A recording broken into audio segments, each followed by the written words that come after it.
Welcome to the Darkstream, Voxday, voxday.blogspot.com, and Unauthorized TV. Thanks for tuning in. Sorry I wasn't able to do a recording last night, although I did appear on Owen's stream. We had some rain, and it knocked out the fuse that I required for my light, so I had to come up with another solution.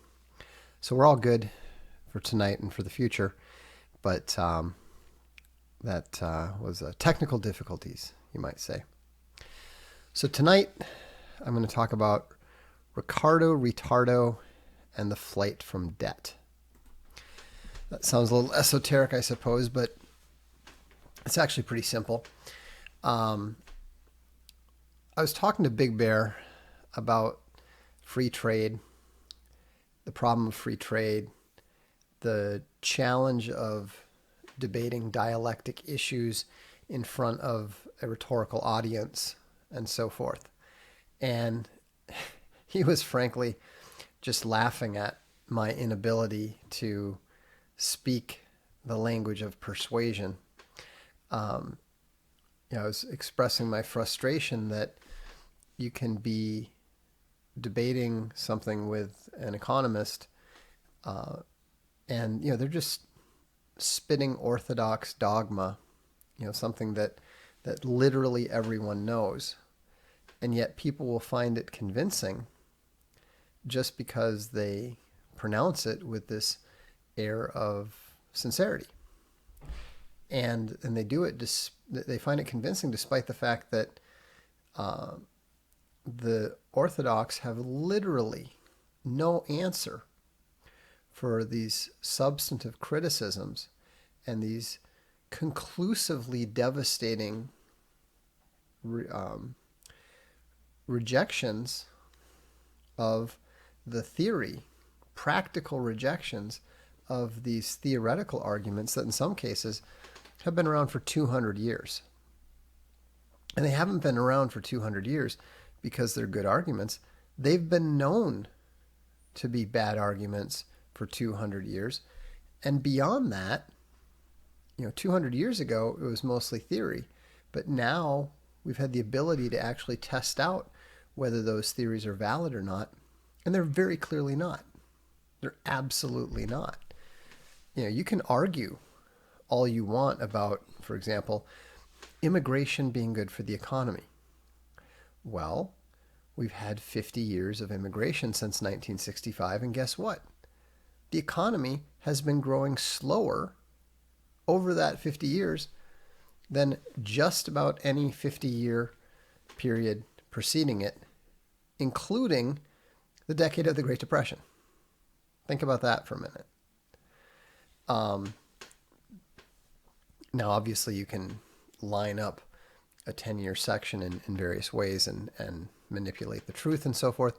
But on average, the period of great immigration in recent years has also coincided with slower than historical average economic growth. And yet, people still spit out this dogma, repeat the orthodox line with absolutely no thought behind it. It's just totally mindless. And that's when Big Bear said quite reasonably and quite credibly, I would have just said, Ricardo Retardo, and everybody would have cheered. And he's right, because persuasion is not about facts. Persuasion is not about information. Persuasion is about emotion and about getting people on your side. And that's one of the reasons why I try to stay out of the kind of internet drama that we're seeing right now with regards to Milo's article about Lauren Southern and some various figures on the alt-right and so forth. What's the point? People have their fans. Those fans are going to back those e-celebs or those individuals, whether they're right or wrong for the most part. Unless you do something that is fundamentally shameful in the eyes of your followers and your fans, unless you reveal yourself to be something other than people expect you to be, a lot of people just have a tendency to follow the leader. And that's fine. That's normal. There's for 2,400 years, philosophers have been writing about this phenomenon. It's not something that should disturb, surprise, or disappoint us. It can be frustrating. I find it frustrating, but it's the way that it is. And so one of the things that I'm attempting to learn from my rhetorical superiors, people like Donald Trump, people like Big Bear, people like Milo, people who are masters of rhetorical communication. I'm trying to learn at least how they do it. I'll probably never be able to do it myself. I'm too old and set in my ways. You're going to be stuck with esoteric dialectic as long as I'm writing books and doing videos, I'm afraid. Which means, of course, that the appeal will always be limited. There's always going to be a much smaller group of people interested in information and actual analysis, as opposed to cheerleading, persuasion, manipulation, whatever you want, wizardry, whatever you want to call it. There's a reason why nobody actually pays any attention to anything that someone like Stephen Hawking ever said.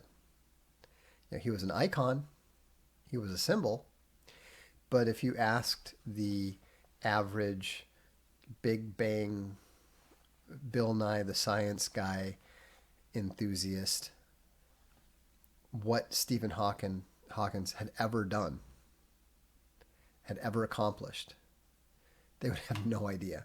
In fact, I bet you that most of them would say that he won the Nobel Prize in physics. They might not even say physics. They might just say Nobel Prize. And, of course, I should look it up. I don't think he ever did actually win a Nobel Prize. I'm actually going to look that up here. Let's see here. Nope, he did not. Why Stephen Hawking never won a Nobel Prize. Now, keep in mind, I'm not a fan, and I've never paid much attention to Stephen Hawking. But even I knew he never won a Nobel Prize, although I did have to check just to make sure I wasn't setting myself up for correction there.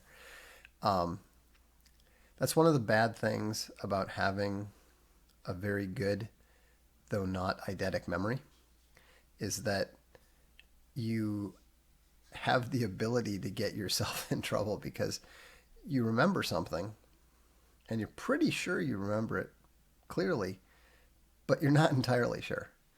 And so that it's always kind of funny because there's some folks who can remember exactly what a book says, like what it says on the page.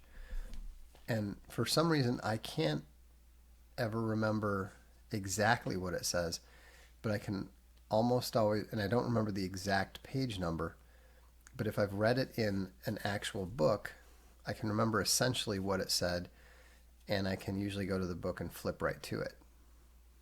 But that's one of the bad things about ebooks is, on the one hand, you can look stuff up very easily.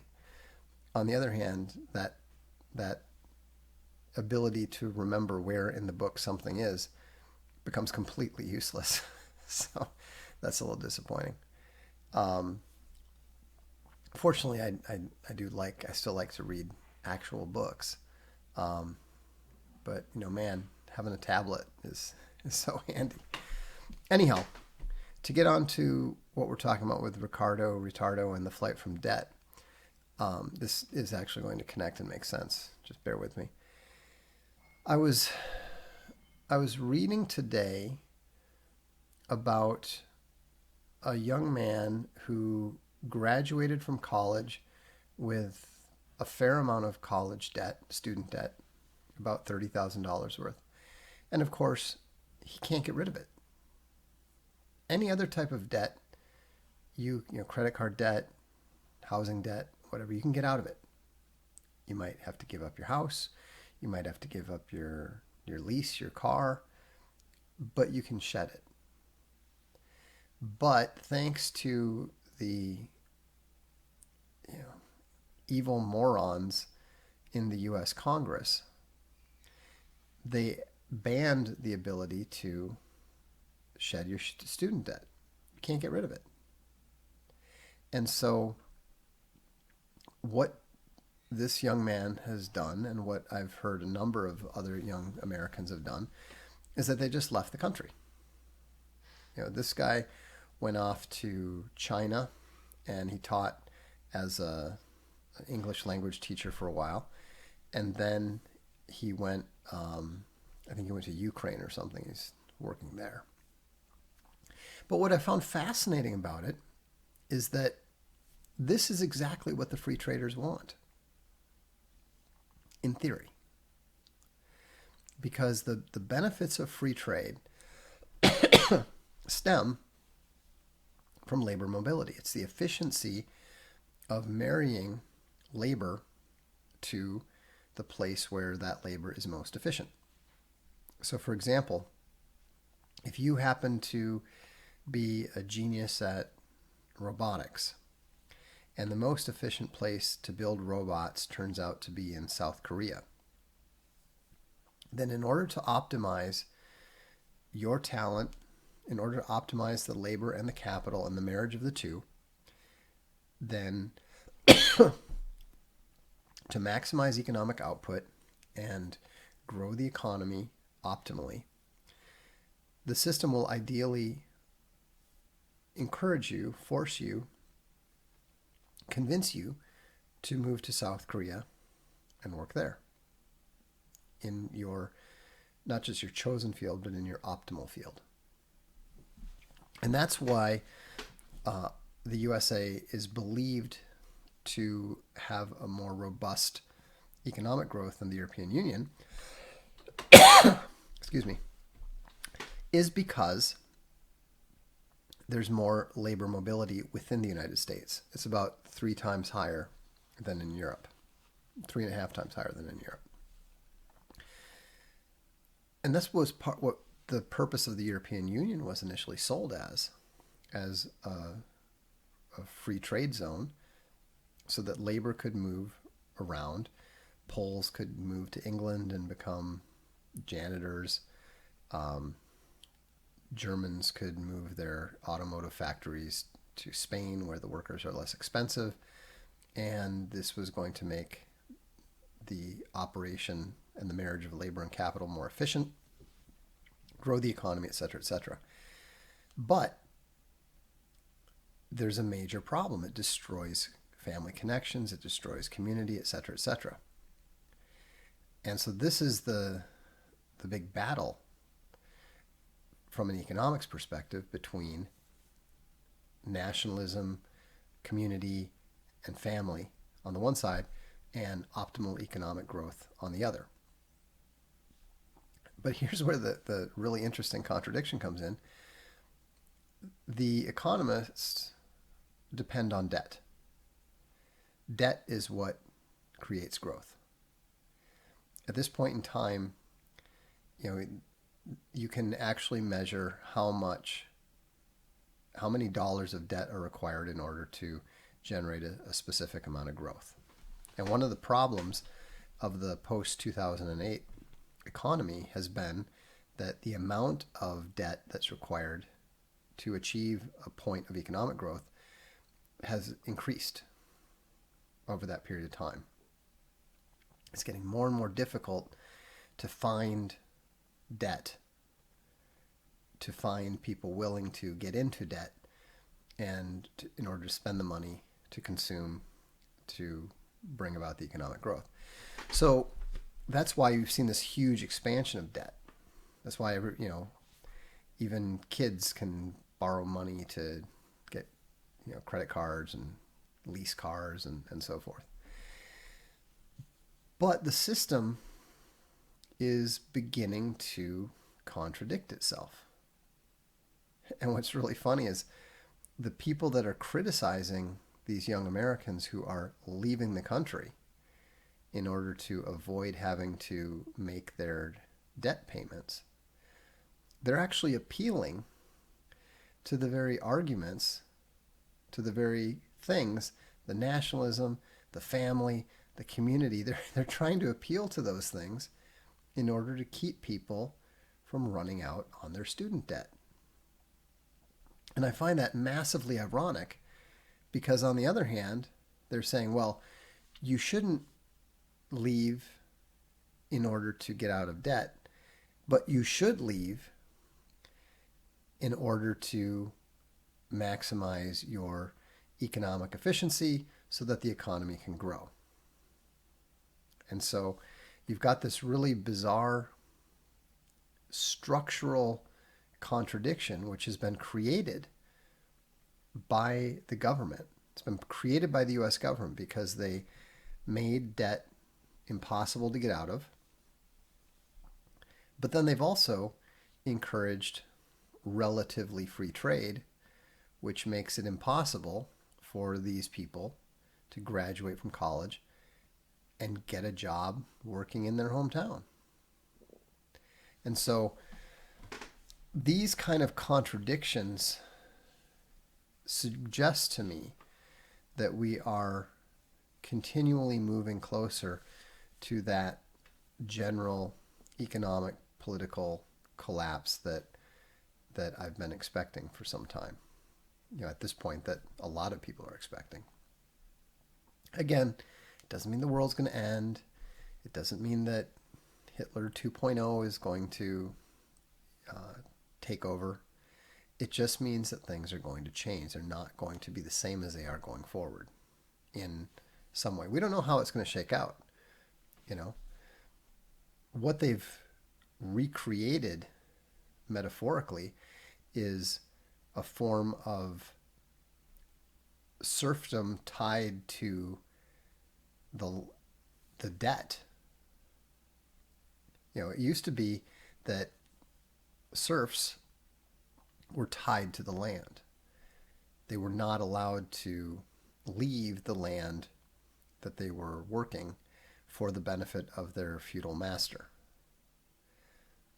And then there were these, towns, cities were set up, and they were called free towns and free cities because if you could sneak away from your land and get to the town, then you would become a free man and you broke the tie to the land. So it's interesting to see that in some ways, the more things change, the more they stay the same. Now, instead of fleeing the land of your feudal master and going to a free city so that you can free yourself of your feudal obligations, now we're seeing people fleeing their debts from their banking master, which in this case, because it's guaranteed by the government, is essentially the national government. They're fleeing that and going into another jurisdiction that allows them to practically, functionally sever that obligation.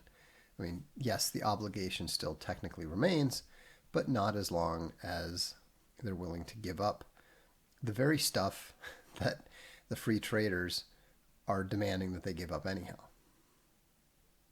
So I think you can see that when you've got these kind of contradictions, then you've got a system that is going to stop functioning.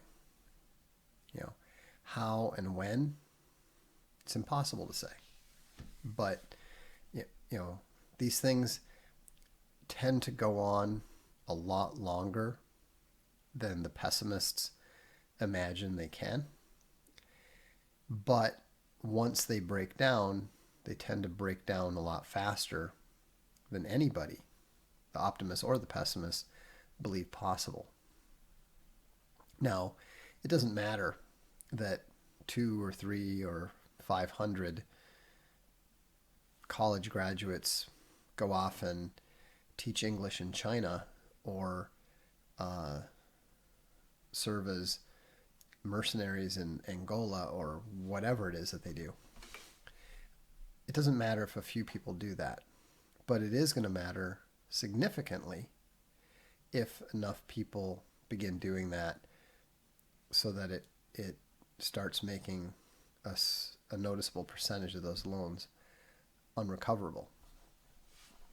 And that's why I think that it would be very wise for President Trump and for the Republicans to start looking at some kind of very serious student debt amnesty, because that which cannot be paid, that which cannot be repaid, is not going to be repaid.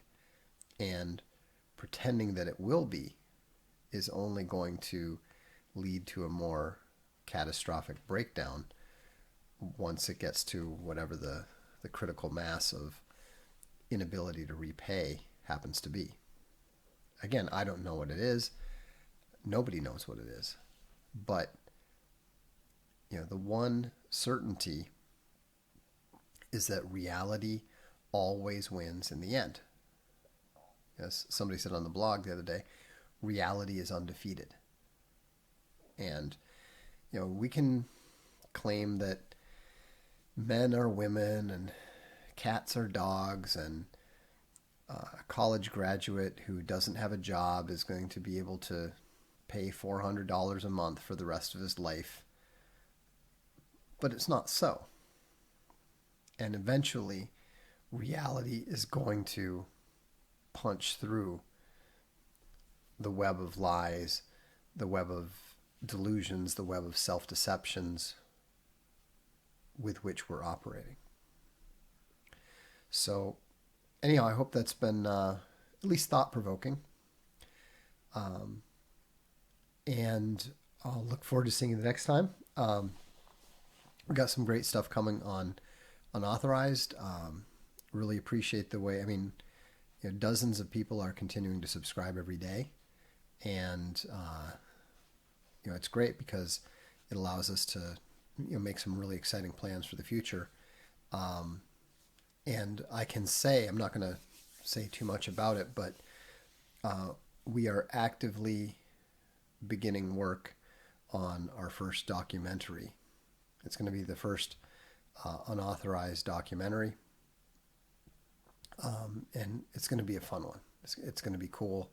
And I think people, not only are people going to like it, but don't be surprised if you see TV channels and stuff picking it up, because it's just going to be some interesting cultural artifacts, let's put it that way. I should also mention thanks to all the bears who subscribed yesterday. Over 1,000 of you subscribed in the last 24 hours, and we're now past YouTube's magic 30,000 figure. Unfortunately, for whatever reason, that was not enough to make the channel eligible yet for members only chat. So I don't know what else we have to do. I don't know if we have to wait 24 hours for YouTube to pay attention, or or maybe they've just decided that that it won't be eligible in any case. I have no idea. But regardless, I still appreciate it. I'm glad that that you've come on board, and I hope that we'll see you checking out the channel from time to time in the future. So have a good evening. This is the Darkstream. I'm Vox Day.